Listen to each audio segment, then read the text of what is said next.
Halo teman-teman, ketemu lagi. Kali ini saya mau road trip tipis-tipis, nggak tahu mau kemana.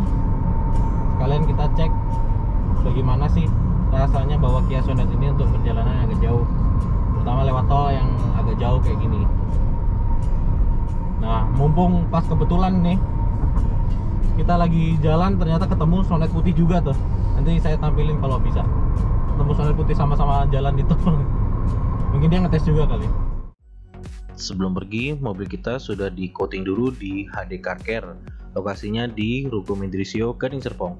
Sebelum di coating, mereka melakukan pemeriksaan sangat detail sampai mereka juga tahu ada dent di kap mesin dari pabriknya katanya. Teliti banget. Nah, sekarang sudah jadi. Jadi di sini yang di coating tidak hanya bagian eksterior saja, tapi juga mesin, kemudian velg roda kita, kemudian bagian interior juga. Dan hasilnya sangat bersih banget, detail banget kerjanya.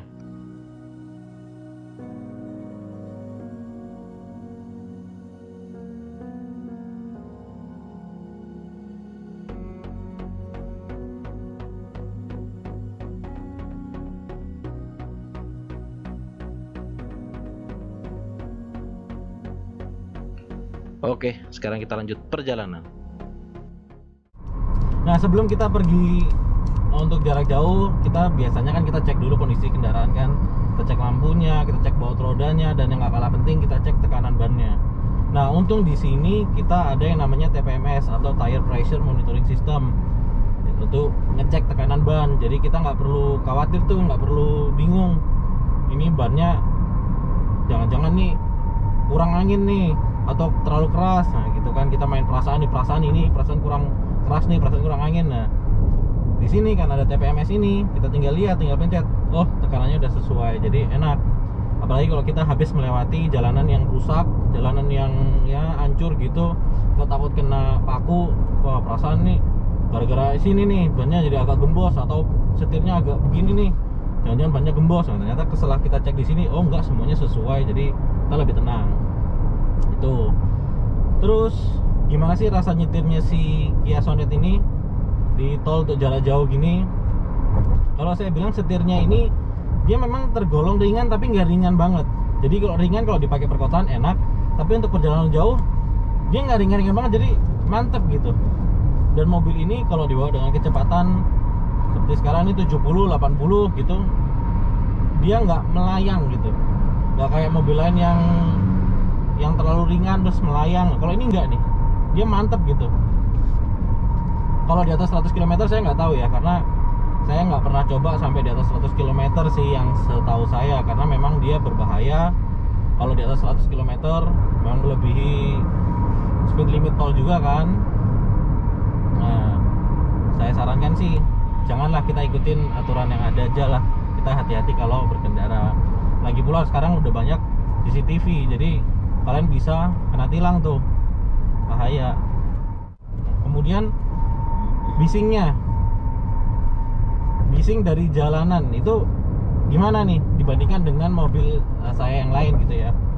Kalau menurut saya di sini cukup baik ya, peredaman dari suara jalan nggak terlalu mengganggu banget. Memang ada tapi nggak terlalu mengganggu segimananya gitu, jadi tetap nyaman kok di dalamnya. Kemudian fitur berikutnya cruise control. Nah, enak nih kalau kita jalan jauh di tol yang lengang kayak gini. Ini enak banget, paling enak kalau kita pakai cruise control seperti sekarang nih. Apalagi kita ada speed limit kan, nggak boleh melebihi 80 gitu. Kita tinggal setting aja di sini 70 gitu. Udah dia jalan santai aja 70 terus. Enak, memudahkan kita. Apalagi kalau perjalanan jauh gitu, lebih nggak capek aja gitu. Oh ya, sedikit info mungkin buat teman-teman yang mungkin sama seperti saya yang baru pertama kali punya mobil yang ada cruise controlnya. Saran saya sih bener-bener pakai cruise control itu pada saat jalan yang di tol yang lengang seperti ini baru kita pakai. Karena kemarin-kemarin juga saya sempat coba di jalanan tol juga, tapi agak padat. Itu agak kagok sih ya, karena saya mungkin baru juga ya. Jadi begitu pakai cruise control gini agak kagok. Tapi kalau lenggang gini enak, membantu banget, apalagi jarak jauh ke lewat tol Jawa, Trans Jawa gitu, enak tuh pakai cruise control. Fitur yang berikutnya adalah Android Auto atau Apple CarPlay. Jadi kalau kita jarak jauh atau kita pergi ke tempat yang kita nggak pernah tahu sebelumnya ya, kita adventure gitu, nah terus kita nggak tahu daerah situ kan, biasa kita lihat Google Map kan. Nah kalau kita pakai di handphone agak susah tuh kan, kita lagi nyetir tuh megangin handphone susah, atau dicantolin kemana agak susah, atau disambungin ke sini paling enak sih ke head unit, tapi kadang pakai kabel agak ganggu gitu. Dan sedangkan ini fitur Android Auto atau Apple CarPlay-nya itu wireless, tidak menggunakan sambungan kabel, jadi tinggal pencet-pencet aja kita bisa lihat petanya langsung di head unit. Itu memang ada kendalanya suatu saat pas kita lagi misalkan di pegunungan gitu, kita lagi tangan disetir semua, kita lagi nyetir, sibuk nyetir, koneksinya putus. Nah itu agak ngeselin sih. Tapi kalau kita pergi sama ada temen berkendara, ada istri, ada ada partner lah, ada partnernya lah, itu enak, bisa minta tolong tuh, bisa untuk disambungin. Sebenarnya gampang sih, cuman kalau kita lagi sibuk nyetir kan paling enak kalau dibantuin. Itu bagaimana suspensinya? Kan dulu saya udah pernah bilang tuh, suspensi si Sonet ini saya bilang menurut saya kaku dalam arti kalau kita lewat polisi tidur atau jalan yang rusak dengan kecepatan yang normal yang seharusnya pada saat kita ngelewatin jalan seperti itu enak, empuk. Tapi kalau ngelewatin yang rumble strip kayak gitu, itu berasa kasar. Kalau kita hajar aja itu berasa kakunya. Nah ini sama, kalau kita lewatin jalan tol layang Jakarta Cikampek itu dengan kecepatan yang sesuai, misalkan speed limitnya kan 80, kita setting di sini 70 atau 75, itu enak rasanya, empuk tapi nggak mantul tung gitu loh, enak dia, gitu, enak. Jadi nggak usah khawatir, nggak usah bingung nih, nanti ini keras, nanti dibawa ke sana buat jalan sekeluarga nggak enak. Enak aja. Saya waktu itu pernah nyoba jalan berdua, enak aja dengan kecepatan 70-75. Oke, sekarang gimana kondisi BBM-nya?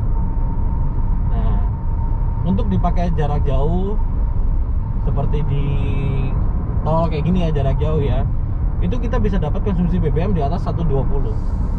Kemarin pernah saya coba bawa ke Purwakarta dari BSD ke Purwakarta, itu dapatkan 1:22.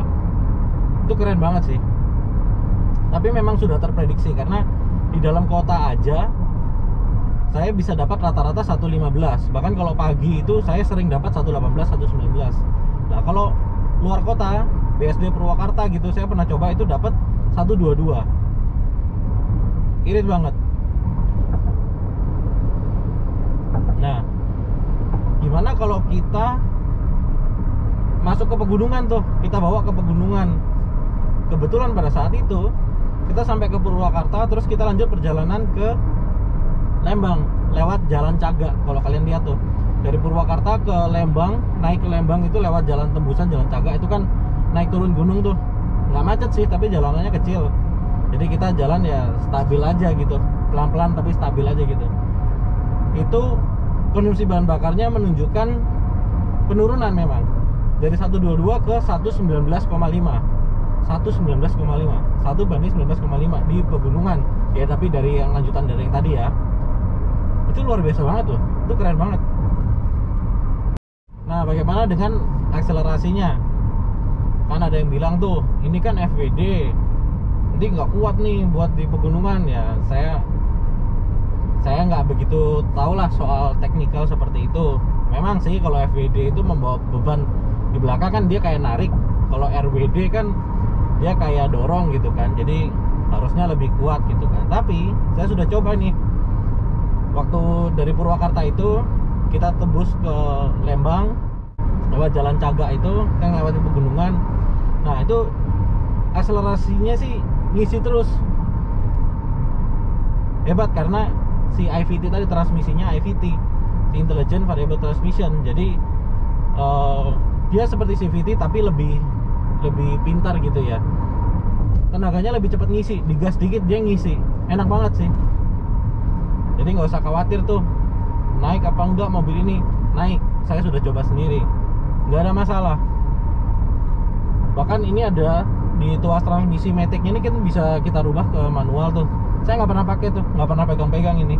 Biasanya sih kalau saya pakai mobil yang lain deh yang ada pedal shift-nya, saya suka ganti-ganti tuh untuk supaya dia pindahkan ke rendah gitu. Oh ini nggak, saya taruh di D aja, dia bisa jaga di situ terus dengan tenaganya itu langsung ngisi terus gitu. Enak, saya nggak pernah pakai. D aja, santai aja, gas aja terus, dia tetap ngisi terus. Gitu sih rasa berkendaranya. Oke, saya rasa gitu aja video kali ini. Nah, ini kita lanjut perjalanan dulu. Kita nggak tahu sampai mana ini. Kalau yang pengen tahu bisa ikuti di video selanjutnya mungkin ya. Saya akan bikin vlognya kalau bisa. Terus yang penting kalau kita mau melakukan perjalanan, kita selalu lakukan protokol kesehatan dengan disiplin. Pakai masker yang bagus, cara pakainya juga harus yang benar. Jauhi kerumunan sebisa mungkin. Kalau kita pergi, kita bawa desinfektan, hand sanitizer. Itu buat jaga-jaga kita sendiri supaya kita nggak kenapa-napa, supaya kita lebih nyaman juga gitu, supaya kita tetap bisa refreshing lah, daripada ntar kita stres juga kan gitu. Yang penting kita bisa atur, jaga diri kita sendiri. Gitu aja. Semoga kita bisa ketemu di video selanjutnya di lain kesempatan. Bye bye.